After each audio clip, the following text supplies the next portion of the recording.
Ya, Mirsa, untuk mengetahui informasi terkini dari perkembangan kasus Dwelling Time, kita akan bergabung bersama reporter Erik Himawan dan juru kamera Abdullah Hoirudin yang telah berada di Polda Metro Jaya. Ya, Erik, apa perkembangan dari proses penyelidikan kasus suap Dwelling Time ini? Ya Ila, memang tadi keluarga dari Partogi Pangaribuan sempat datang ke Polda Metro Jaya, tepatnya di Direktorat Kriminal Khusus, tepat di belakang saya ini, datang bersama sejumlah kerabatnya. Tadi juga keluarga dari Partogi sempat membawa biskuit ataupun makanan ringan yang dibawa bersama tas berisi selimut dan bantal. Dan tadi juga sampai saat saya mengajak berbincang-bincang dengan keluarga yang datang ke Polda Metro Jaya ini, mereka enggan memberikan pernyataan kepada wartawan. Memang sejak saat ini memang mereka mengaku belum mendapatkan izin bertemu dengan bapaknya. Dan di sini juga tadi ada 3 orang anaknya yang datang ke Direktorat Kriminal Khusus Polda Metro Jaya. Ya, sementara itu Ila dan pemirsa, bisa kita ketahui bahwa saat ini Polda Metro Jaya telah menetapkan 4 tersangka, yaitu satu diantaranya adalah pekerja harian lepas dari Direktorat Jenderal Perdagangan Luar Negeri Kementerian Perdagangan, dan 2 diantaranya adalah pengusaha dari ekspor impor yang ada di Indonesia yang memang saat ini berada di Kanada. Sementara satu orang lagi adalah Direktorat Jenderal Perdagangan Luar Negeri Kementerian Perdagangan Partogi Pangaribuan. Ya, dari 4 tersangka ini memang indikasi ada beberapa pasal yang disangkakan kepada mereka, yaitu gratifikasi, penyuapan, pemerasan dalam proses perizinan pada saat bongkar muat ataupun dwelling time yang ada di Pelabuhan Tanjung Priuk. Dan memang kasus ini menyeruat ke media massa memang pada saat Presiden Joko Widodo datang ke Pelabuhan Tanjung Priuk beberapa bulan yang lalu dan marah pada saat mengetahui bahwa bongkar muat yang ada di Tanjung Priuk itu memakan waktu hingga 7 hingga 8 hari. Bahkan ada sampai yang berminggu-minggu. Inilah yang menjadi perhatian khusus karena pelabuhan ataupun Pelabuhan Tanjung Priuk itu menjadi roda pertumbuhan ekonomi yang ada di Jakarta, Dora. Ya, Erik, kemudian bagaimana dengan pemeriksaan terhadap Partogi Pangaribuan? Apakah masih berlangsung hingga saat ini? Ya Ila, memang hingga saat ini proses pemeriksaan Partogi Pangaribuan masih berlangsung di Direktorat Kriminal Khusus Polda Metro Jaya, dan tadi juga dari kemarin hingga sekarang Partogi juga didampingi oleh kuasa hukumnya, yaitu Yuda Ramon. Dan memang sehingga saat ini juga pengacara dari Partogi juga belum memberikan pernyataan sampai saat ini, hingga saat ini bagaimana kondisi ataupun terkait kliennya yang sudah diperiksa sejak jam 10 malam kemarin. Dan memang saat ini juga informasi kami dapatkan dari Irjen Pol Tito, Kapolda Metro Jaya, bahwa memang saat ini pada pemeriksaan Partogi Pangaribuan itu masih memerlukan satu bukti lagi ataupun satu alat bukti baru. Setelah itu ditemukan, nantinya dirjen dari perusahaan ekspor impor yang ada di Kemendak ini akan ditahan esok hari. Ila. Ya, baik, terima kasih Erik Himawan dan juru kamera Abdullah Hoirudin melaporkan langsung dari Polda Metro Jaya. Pemirsa, Polda Metro Jaya hari Jumat siang akhirnya menetapkan 4 tersangka dalam kasus suap Dwelling Time. Dan untuk mengetahui perkembangan terkini kasus ini, kita segera bergabung dengan reporter Berita 1 Erik Himawan dan juru kamera Abdullah Hoirudin. Ya, Erik, bagaimana dengan perkembangan terbaru kasus Dwelling Time ini?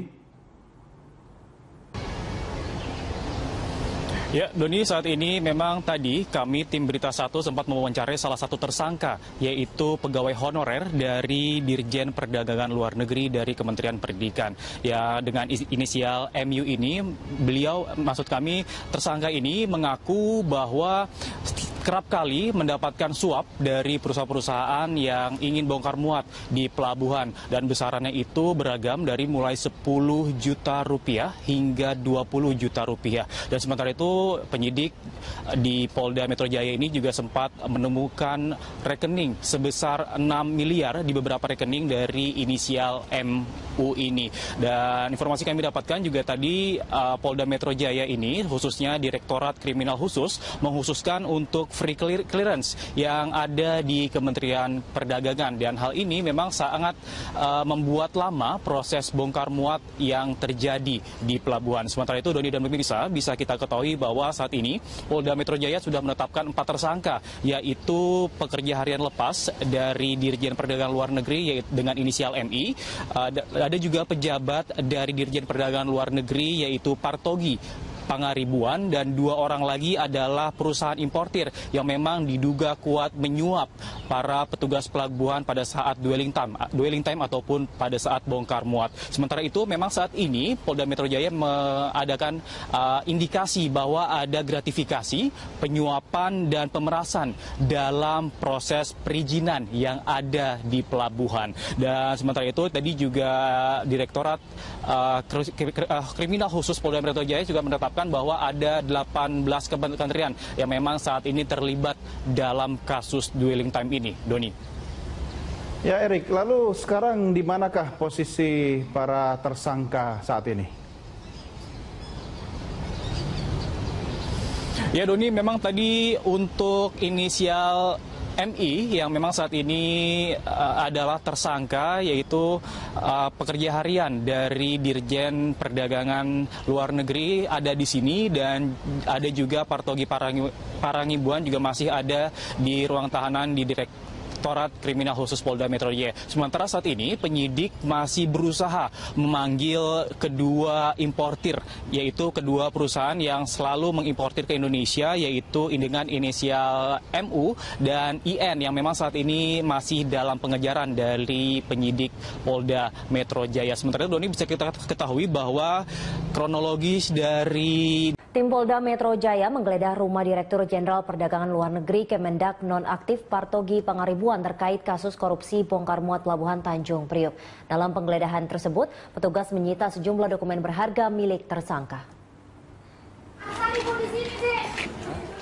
Rumah mewah tersangka suap kasus dwelling time Partogi Pangaribuan digeledah Satgas Khusus Polda Metro Jaya. Rumah itu berada di Puri Bintara Regency Blok E, RT 13 RW 1, Kelurahan Bintara, Kecamatan Bekasi Barat, Kota Bekasi. Dalam penggeledahan yang dilakukan mulai pukul 11 waktu Indonesia Barat dan berakhir pukul 15:15 waktu Indonesia Barat ini, petugas menyita beberapa barang termasuk 4 sertifikat rumah yang dikumpulkan dalam 2 paper bag. Dari 4 sertifikat rumah yang disita tidak diketahui apakah termasuk hunian yang digeledah. Hanya saja dipastikan rumah berpagar hitam milik PP ini masih bisa ditinggali keluarga Partogi. Sementara itu, Kabid Humas Polda Metro Jaya Kombes Muhammad Iqbal menegaskan, Polda saat ini fokus pada proses pre-clearance dalam kasus dwelling time peti kemas Pelabuhan Tanjung Priok. Iqbal beralasan pada proses ini didominasi perizinan yang melibatkan Kementerian Perdagangan. Oleh sebab itu, hari ini Polda menggeledah rumah Partogi Pangaribuan sebagai Dirjen Perdagangan Luar Negeri untuk memperoleh data pendukung. Tim sudah bergerak terus melakukan proses penyidikan dan penyelidikan. Karena kasus ini kita fokuskan dulu pada tahap pre-clearance. Karena pada tahap proses dwelling time, pada tahap free clearance ini adalah didominasi oleh Kementerian Perdagangan Luar Negeri. Paling banyak perizinan di situ. Diduga banyak sekali praktek melawan hukum di situ. Maka dari itu, Satgas Khusus Polda Metro Jaya memfokuskan kepada tahapan free clearance tersebut. Dan hari ini, tim melakukan penggeledahan di kediaman Saudara PP untuk kepentingan penyidikan. Sebelumnya pada Selasa 28 Juli lalu, Polda Metro Jaya menggeledah kantor Kemendak menindaklanjuti inspeksi mendadak Presiden Joko Widodo ke Pelabuhan Tanjung Priok pada 17 Juni 2015. Saat itu Presiden kecewa karena banyak penumpukan peti kemas di pelabuhan. Jokowi lalu memerintahkan untuk mencari akar permasalahan dwelling time itu. Dalam penggeledahan itu, polisi menemukan $40.000 Amerika dari meja kerja R, staf Partogi. Kepada polisi, R mengaku bahwa uang tersebut bukanlah uangnya, melainkan uang atasannya. Atas hal itu, Partogi lalu diperiksa dan dijadikan tersangka dalam kasus ini. Tim Liputan, Berita 1. Ya, pemirsa, penggeledahan di kantor Kementerian Perdagangan Republik Indonesia menguak praktek suap pengurusan izin bongkar muat atau dwelling time. Iya, sebelum kasus ini terbongkar, Presiden Joko Widodo pernah marah atas lambatnya dwelling time di Pelabuhan Tanjung Priok. Polda Metro Jaya hingga Jumat siang telah menetapkan 4 orang tersangka kasus dugaan suap proses bongkar muat kontainer dwelling time di Pelabuhan Tanjung Priok, Jakarta. Menurut Humas Polda Metro Jaya, Kombes Muhammad Iqbal, keempat orang tersebut adalah PP selaku Dirjen Perdagangan Luar Negeri Kemendak, MU karyawan honorer Kemendak, serta MK dan IM sebagai importir yang saat ini berada di luar negeri. Untuk menangkap IM yang berada di luar negeri, kepolisian akan menggandeng Interpol. Iqbal menambahkan, dari 4 orang tersangka, 2 orang sudah ditahan pihak Direktorat Kriminal Khusus Polda Metro Jaya.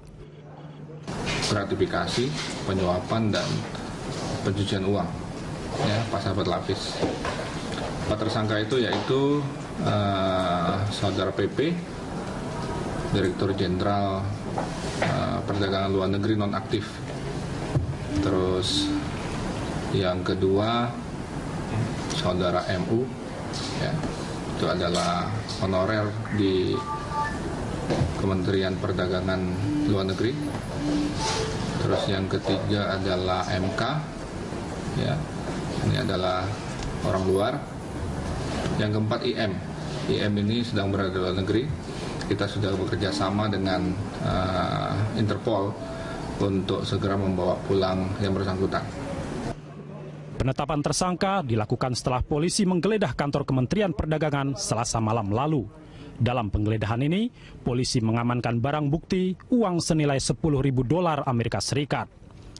Penetapan tersangka sekaligus membongkar adanya praktek suap pengurusan perizinan dwelling time di Direktorat Jenderal Perdagangan Luar Negeri Kementerian Perdagangan. Terbongkarnya suap dwelling time tidak bisa lepas dari inspeksi Presiden Joko Widodo bulan Juni lalu di Tanjung Priok.